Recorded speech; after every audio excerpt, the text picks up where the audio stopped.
กับหัวกับหางอยู่มู่ไปยายกับยายอยากได้บอลเต่านี่เด้ บ้านยายมีการจับฉลากเด้อ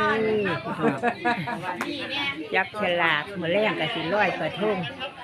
ยายสิทายให้เบิ่งของไปให้พี่น้องจับฉลากพี่น้องได้ตาได้ตาดีบ่ได้บ่อยากได้ตาดีกระตาด้วยนี่ยืดซ้าย109บ่ผู้ใดจะฟังกระตานี่อยากได้กระตานี่เนี่ยก็ได้ให้สิจับได้ของแบบใดก็ได้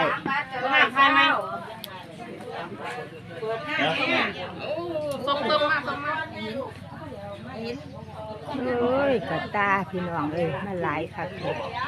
มาถึงช่องเราจับได้หยังเนาะปากเขาก็หมดแล้วแต่ดวงผู้ใดดวงดีก็ได้เจ้าบ้านเฮาเฮ็ดบ่นี่บ้านอื่นกว่าแม่ลี่เด้ออย่างนั้นถือเจ้าอย่างนั้นถือเจ้าเอาเลยเดี๋ยวนี้นะดูเดียวตัวทายดูเดียวมันก็ได้หน้าที่เดียวนึงทายโดนบ่จำกัดบ่ได้จำกัดจ้ะบ่ได้จำกัดแล้วแต่ศรัทธาพี่น้องแล้วแต่ผู้ใดดวงดีสิจับได้หลายแห่งดีครับ100เงินครับบ่ลืมหลายล่ะจับได้ไปดวงดีก็ได้ของดีนี่รวมข้าวบุญก็มีหลายอย่างมากมายจับสลากแม่เงินน้อยเฮาไปจับสลากแบ่งพันของเจ้าสงสัยสิได้ล่างเด้อล่างปากเขาบ่ได้สารอันนี้ก็ล้านขายเงียงล้านนี่เป็นวันนี้ผู้ใดได้ก็สิดวงดีเป็นขายเงียงล่างไปก็จะพบนี่จับสลากไม่ค่ะคุณรางวัลนำเลยครับไม่เห็นค่ะหลายคัก10 บาทกับ12อันปิดก่อน2 ทุ่มปิดประมาณ2 ทุ่มครับเป็น180ประมาณ9 บาทให้โจ๊กให้จักอันเนี่ยได้ยกลูกบ่ให้แม่ใหญ่แม่บ่ให้โจ๊กให้จักอันเนี่ยไปจังหวัดนั่นล่ะให้โจ๊กให้จักอันเนี่ยมาเด้อมาจกสลาก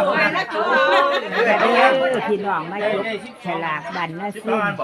นี่ฉลากเด้อมื้อนี้มาเลี้ยงกันเป็น100กระทงเอาล้านตังได้เลยยี่สิบของมากมายหลายอย่างเสียงกันนี่ทดสอบคุ้มค่าอยู่ดอกพี่น้องกันเยอะเลยใช่แต่มีปวดกันด้วยใช่เอานั่งอันนี้กันใครเอานั่งยังล่ะเขากล้องกันนะใครเอาเบิดทุกคนรอดกะจังว่าที่ท้ายเบิดนี่ล่ะมันมาเห็นงานก่อนอื่นจะขอออกจากนิมนต์การพระคุณเจ้าครับเอาไปนั่งนั่นก็ได้เอาไปหลวงปู่ท่านเพิ่นว่าไปออกตู้ว่าไม่บักอาจารย์มาเทียบครับอันนั้นสิ้นไปก่อนได้คือว่าทำออกตู้ว่าไม่เพิ่นเลยว่าให้ผมมาร้องเบิ่งแน่เสียงดีคือเพิ่นบ่จังครับก็ขออนุญาตหยิบเพิ่นมาเด้อครับเป็นว่าเต็มที่เลยครับเอาต้อนรับผู้แขกเนาะนายกเป็นจับฉลากได้เพิ่นเอ็ดครับขอบคุณขอบคุณจังนะครับเนาะบัตรละใส่ฉลากทั้งนั้นเด้อปีนี้40 บาทครับเด้อไปแล้ว3 บัตรเอา3แล้วก็120นะครับเนาะท่านสมัครว่ากระทะเย็นนักซ่าสมัครไปอันนะครับเด้อไม่แท้กับสำหรับฉลากจะเป็นฉลากบุญของชาวบ้านนาซึ่งนะครับเนาะเพราะว่าเงินส่วนนี้ก็บ่ได้ไปใช้นะครับเพราะว่าทุกการทุกปีที่แล้วเป็นสิ่งที่มาต่อยอดกับปีนี้คือเก่าคุณนี่ในถุงฝาป่ายี่นี่สำหรับทางกองไม่การซอยกันนะครับก็สำหรับกลุ่มแม่บ้านไม่กลัวจะได้แผนสลากไว้ว่า ออกคือ ลำดับ เรื่อง เบอร์ 1 เบอร์ 2 เบอร์ 3นี่เนาะครับเนาะโอ้ย คือสลาก สำหรับรางวัลใหญ่แต่ก็จะเปลี่ยนพัดลมมีพัดลมนะครับนายกไม่อยากนายกโอ้ยนายกผมว่าได้เขียงย่อเนี่ยเพิ่นเอาสินมาใส่รถผมว่าเอามาอีกจักหม้อซะแม่ลูกเอ้ยไม่เอาเศร้าตัว เอิ้นคอยบ่ ถ้ามันแล้วเพี้ยนนี่ซะผมว่าเอามาซะเขียงกันผมว่าเอามาใส่อีกจักโลจักไหนซะให้มันลองเบิ่งนะเหมาะสมบ่กับเขียงนั่นดอกผมว่าครับเอาครับเพิ่นก็เอาขบวนคณะบุญต่อนะครับเนาะเอาไว้วัดหน้าเส้นของเฮานี่แหละครับ ทำบุญแล้ว เป็นว่าเป็นบนรับบ้านนะ บ้านห้า ครับครับจำเป็นข้าวต่อไปครับก็สิได้ใส่นะครับว่าส่วนหยุดเป็นงานกับบ้านเฮาต้นจะได้ใส่ครับโอ้ได้ยกได้เครื่องหมอนเครื่องศาสตร์นะครับว่าเอาเด็กเคียงขั้วเครื่องกับเขาประเทศกับเขาดีนายกแกมพีเอิญน้องไปกินเขาครับครับสำหรับสลากบุญชาวบ้านมาซึ่งกระซอยกันดีนะครับเนาะไม่ว่าจะเป็นกลุ่มแม่บ้านพอบ้านห้อยรางวัลในฤดูกาลนี้ครับผู้ถูกใจกับผาเต้นผาล้านเขียวนะครับเนาะมูลค่าก็คงจะเป็น900เป็น1,000 บาทอยู่นะครับเด้อเขาก็ฤดูกาลพอดีครับเอาครับพอใหญ่ไม่ใหญ่จับฉลากแล้วมาล่อรับของฟังกันดีด้วยครับเด้อทั้งผมอยู่พี่เด้อเพราะว่ายุคขึ้นรับของฉลากผู้เพิ่นจะไปหามาให้นะครับของมาทั้งพี่เด้อครับมาล่อรับของอยู่ทั้งพี่เพราะว่าครับ ใช่เอาเขา ครับแล้วมาล่อรับพี่ครับเพราะว่าอยู่ช่องที่1ช่องที่2เนี่ยจะเป็นฝ่ายการเงินแล้วก็เป็นฝ่ายจับฉลากนะครับเนาะเป็นผู้จับฉลากสกอร์ผู้จับฉลากแล้วได้ช่องที่3ช่องที่4ดีก็ได้ครับเมนูรับไปละเด้ดีเด้อ ตามคนไปตามซอยกับคนเราหน่อยละนี่ ขอบคุณนายก เป็น ครับ การชวนร่วม สำหรับ ผู้ใดก็ออกมา นา ซ ย อก ยกัน สำหรับนายกมาบ้านนาซุ่มก็ได้ยินข่าวว่าทางตำบลนาโซปีนี้มีนั่งนกพมาศอยู่5หมู่บ้านนะครับเนาะนายกสิมาซุ่มเบิ่งหน้าซึมมาท่านเพิ่นว่าเพิ่นบ่ได้ดอกเอิ้นไว้เห็นพวกมาทำหน้าซึมที่เดียดกันหลังเด้อปีนี้ว่าให้มาเบิ่งได้นายกอะไรผู้เพิ่นสิเป็นกรรมการดูสิเป็น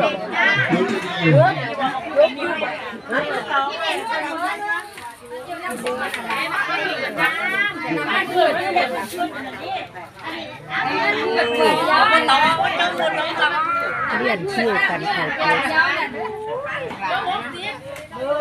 60ตะกร้าสารพี่ใส่หน้าไปเบิร์ดที่ความกดมันแต่ก่อนนะบางคนก็ตามรวมมือรวมใจกันซอย นี่แปะข้างหน้าเราจะไปจับฉลากกันได้เป็นไหนเราได้แล้วที่เอากันเนาะมันเนี่ยเราตกเนาะ มันเพื่อที่เสร็จ ครับ ใหญ่หนัก ไอ้ไม่ดี เด็กไม่ได้น้ำมันเชื่อดีเดียวว่า ตามคิวเลยตามคิวเลยใส่กัน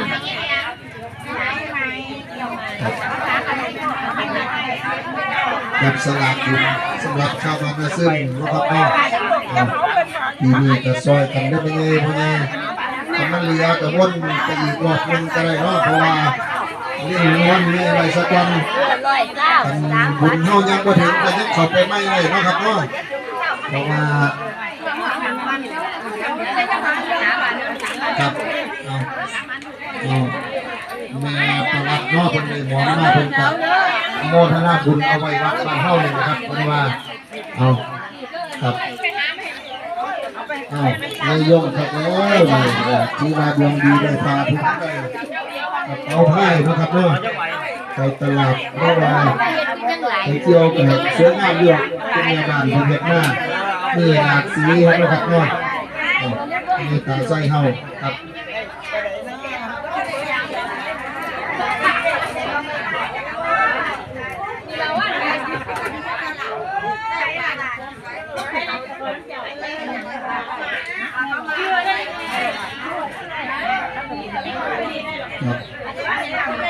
โอ้ผมอยากดับฉลาดอยู่แต่ว่าผมไม่ทันได้เรียกดับความบอกครับผมเห็นดูแนวช่องใบอูนะครับเด้อเปย์ผมท่านบุญเพราะท่านได้ออกดูผมหยิบอยากได้เห็นมันแนวก็ได้เห็นเรียกท่านได้เกี่ยวได้แบบยกเลยมันก็เป็นแนวครับเอาแนวไม่ซะผมมาเอาหมอเอาปีไปก็ได้ผมมาเอา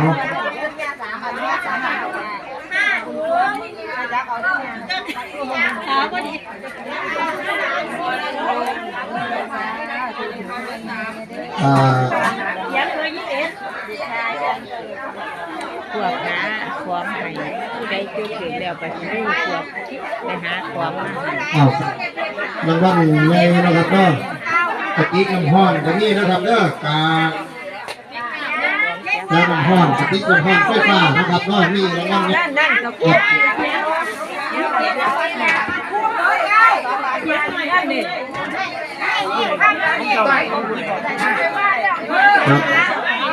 โอ้ยทำไม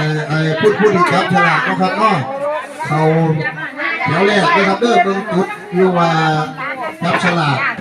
เป็นนี่ครับเดี๋ยว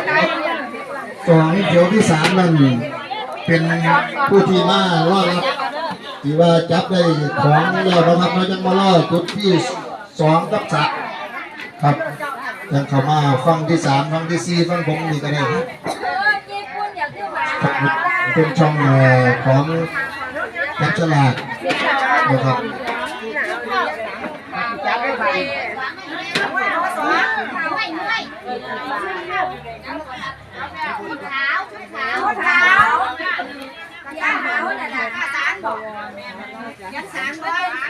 มันเป็นสูตรขาวนะมันเป็นผ่านั่นเห็นว่านั่นแหละ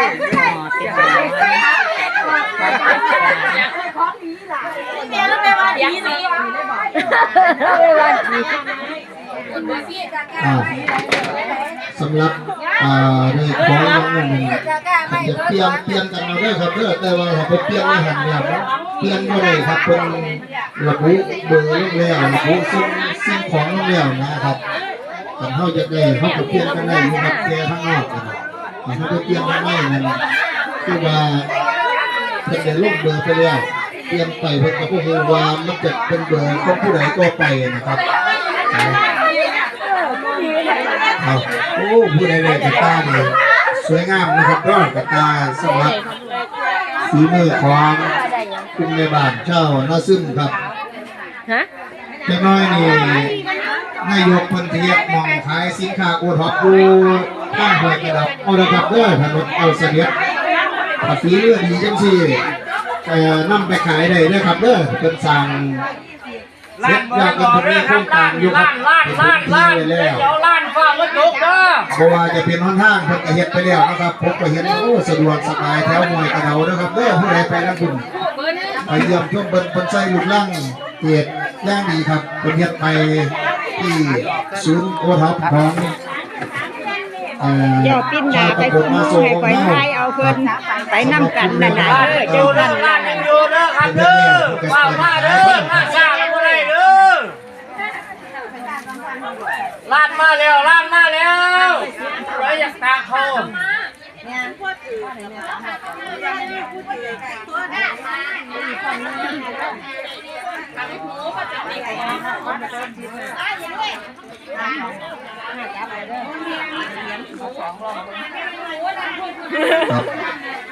สำหรับ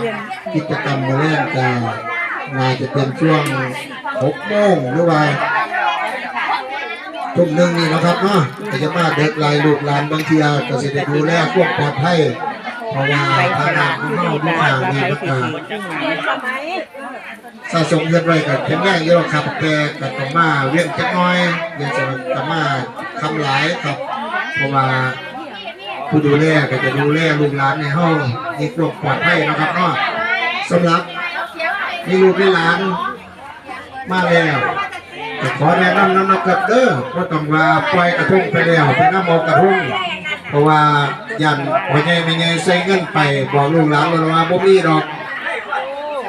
บ่ได้ใส่เงินไปครับลอยกระทงไปนั่นเป็นลอยกระทงของถวายกับแม่น้ำคงค่าไปเนาะบอกลูกบอกหลานนำบ่เป็นว่าให้ลูกให้หลานไปน้ำเอากระทงเนาะครับเนาะมันจะเป็นความบุกปลอดภัยของลูกหลานของเฮาเนี่ยนะครับ ทุกท่านที่เขามารับชมคลิปหน้าพบกันใหม่สวัสดีค่ะ